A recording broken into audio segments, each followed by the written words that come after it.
I woke up here in Hawaii at 8 a.m. with the iPhone Air in space black. And the first thing I noticed was the battery. I started the day a few percentage points under 100% at 96% because I forgot to charge it last night and only plugged it in a few hours ago. Right away, I'm greeted by this insanely thin, super lightweight iPhone Air, the thinnest iPhone ever. It's honestly hard to explain until you hold it. Feels like I'm holding air or nothing at all, as cliche as that sounds. The display is gorgeous too, a 6.5-inch 120Hz Retina XDR panel with up to 3000 nits of peak brightness. And even this morning, it's noticeably bright as I just switched from the iPhone 17 Pro Max to the Air. However, the real test will be later today. My name is Gyasi. This is my first time visiting Hawaii. Specifically, we're in Maui for the day, and here is my day in the life with the iPhone Air. After brushing my teeth, I started one of my favorite routines that I've done since I landed in Maui nearly a week ago. Simply make some coffee with the Keurig, head to the patio to get some fresh air, and just stare at this amazing view of my hotel room. Since I just switched from the 17 Pro Max, I didn't have the High Coffee app that I like to use to track my caffeine intake, which is especially needed this trip since I've been so jet lagged, giving me an excuse to drink 3 cups of coffee a day, which is way too much.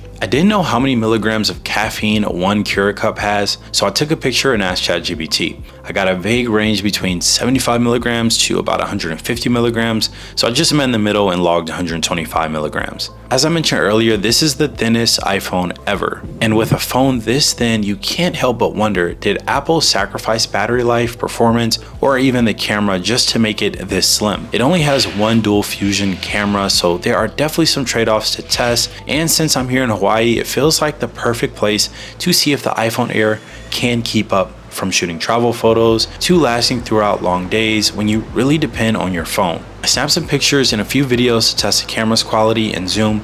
I personally think the pictures at 1 and 2x look great this morning, and they felt similar as a pro user, but the glaring downside was not necessarily the 2x, the integrated telephoto that gives you optical quality zoom, but when I punched in beyond 2x, I could notice some quality drop off when zooming into this bird up to 6x from my patio. Went back inside to do a quick speaker test. However, being in such a quiet room, I couldn't detect any significant reduction in sound quality or volume.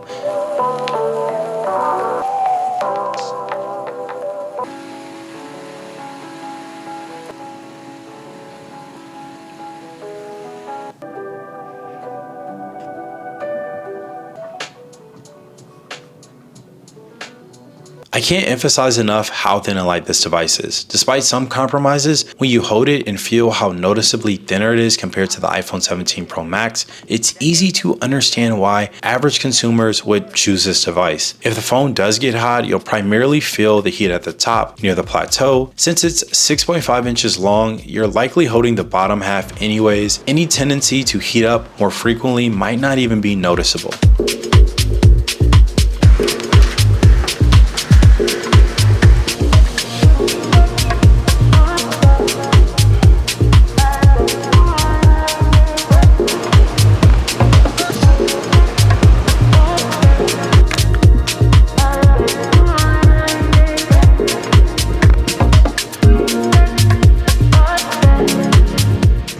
How are you liking it? I like it a lot. This thing's great. What are your thoughts? Yeah, it's good for a normal consumer. I spent the morning catching up with friends, grabbing coffee, and finally getting the acai bowl I've been craving all week. Super grateful to be here in Hawaii, hanging with fellow creators, talking shop and the latest tech, but also just catching up on life. There's something about mornings in this hotel that gives me this sense of newness and adventure. Hawaii is unlike anywhere I've ever been. The way they care for their land and the wildlife really stands out. From this insane mountain and ocean views to parrots, penguins, and all these birds right on the property. It really does feel like a magical place.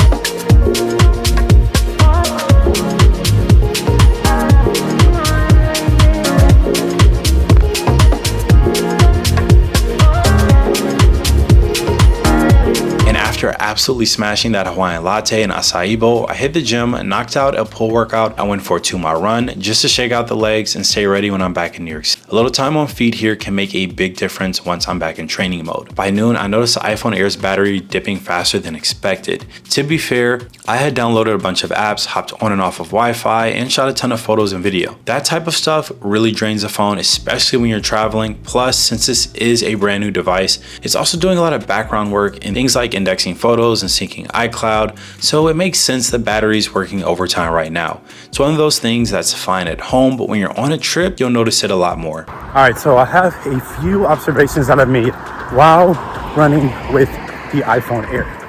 The first observation is it's incredibly light. That's pretty obvious, but even more obvious and glaring when I went on this run with the iPhone Air that I'm shooting right now. For one, it's so light, I don't need to put it inside my running shorts pockets. I love that it's a 6.7-inch display, so it can actually fit in my running shorts pockets. The Pro Max is way too big. It really only fits in my compression shorts and compression pants, which are really meant for gels and not necessarily a phone pocket. But then it's so light, I can hold it in my hand. Another observation that I made is it's hard to tell if I tapped the camera control without being hyper aware about it. And a big part of that is because I don't think the camera control is the most useful, accessible location, but also the haptics are not as strong. So it's hard to know if you accidentally tapped the camera control. One more thing I promise, because I probably don't sound the best. I feel like I'm out of shape, even though it's only been like 2 days since I ran. But it's 80 degrees and humidity in Hawaii is no joke. I'm definitely missing the ultra wide camera lens. During times like this when I'm running, grab the scenery, grab myself, get a like nice little POV. I like using ultra wide. It sucks that I can't, but I guess one X will do.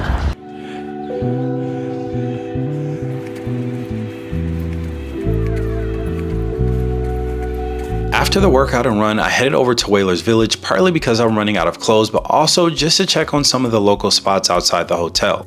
I never go to the mall in New York City because we have outdoor shopping and actual local boutiques that are way better, and you have just much better drip than a mall. But in this case, I almost ran out of clothes, so I figured I'd hop over to Whalers Village is what they call it. But it's not just a mall, it's also the place you can go for essentials, out to eat, and you still have a nice view of the water. I met with the guys for lunch at Leilani's, this cozy Hawaiian restaurant tucked at the back of the plaza right on the beach. Halfway through, I checked my phone and saw the iPhone Air had already dropped below 20%. And at that point, I knew there was no way it was lasting the whole day. All right, so we got 19% battery life with a little over 3 hours of screen time, 3 hours and 1 minute.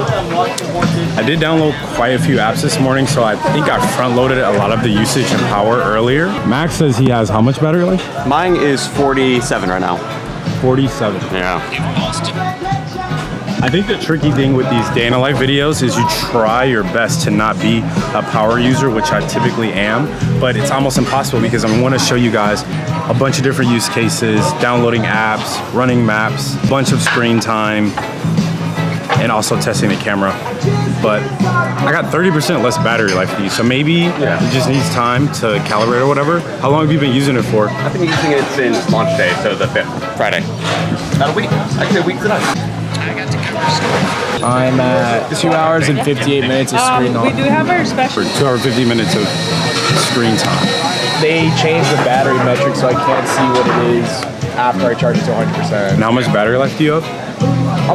I have 65%. 65%. But I think it's, I use my phone a little bit in the middle of the night while I was on the train. An hour?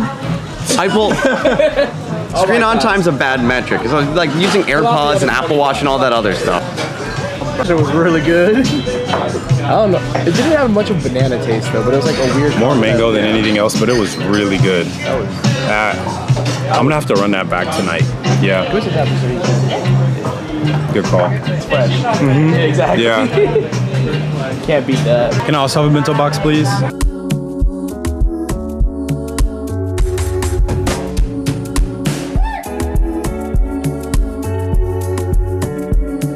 He hasn't even been using it. My only thought is that it was hanging off this way. I think it was the sun. But it's a hand pocket.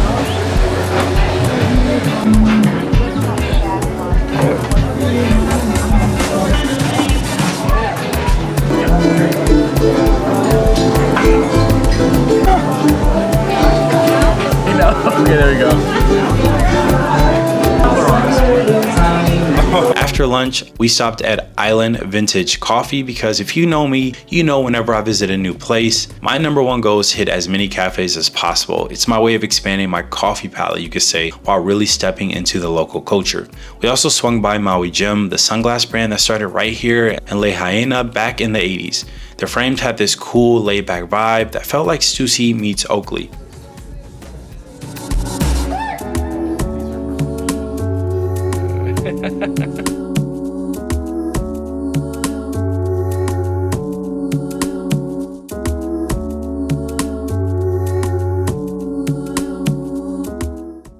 Miles had been wanting to grab Hawaiian shaved ice, so we dropped by a local spot called Beach Walk Cow Cow. Perfect spot for some views and fresh ocean breeze because honestly, we were getting cooked in that sun. By around 4 p.m., my iPhone Air was officially dead. No, maybe I'm It's just some like reflection on the front and the edge. Yeah. It's a nasty scratch. It's ceramic shield. It used to. No, I thought maybe you can rub it off. No. Well, say hello. All right, I just realized I got the nastiest scratch on the back of my iPhone Air. And we've been daily driving it for 1 day, caseless, about 50% of the time, but I was not expecting this to scratch so bad this fast. Needless to say, I'm pretty disappointed, but if I were you, I would go with is it frost color? Is that what it's, frost or white or sky blue? Because the scratches would just be a lot less noticeable. Yeah. Yeah. The white, blue, and gold are all different shades. After shaved ice, I headed back to the room and grabbed the MagSafe battery pack. If you're thinking about picking up the iPhone Air, I'd highly recommend it. Fun fact, the pack actually shares the same design as the battery inside the iPhone Air itself. As sunset started to set, I grabbed a few more shots I know I'll love looking back on and made my way back to the beach for one last sunset swim in Hawaii. All in all, the iPhone Air performed pretty much as expected. The battery lasted almost a full day, and I do think it'll get better as iOS continues to optimize. The 1X and 2X cameras gave me great results, though I definitely missed having an ultrawide in a place as scenic as Hawaii. Log video would have been nice, but it wasn't a deal breaker. Image stabilization, both with and without the enhanced option, was solid for the rear cameras and also the center stage front facing camera. The phone did run hot a few times, but only in the plateau where the logic board sits, which was pretty much expected. At the end of the day, this is a phone for someone who values portability and size above everything else. But if you need more endurance and stronger rear cameras, the Pro Max is still the better choice. For me, the iPhone Air has been one of the most unique devices I've ever traveled with, light, comfortable, and a reminder of just how far Apple can push design.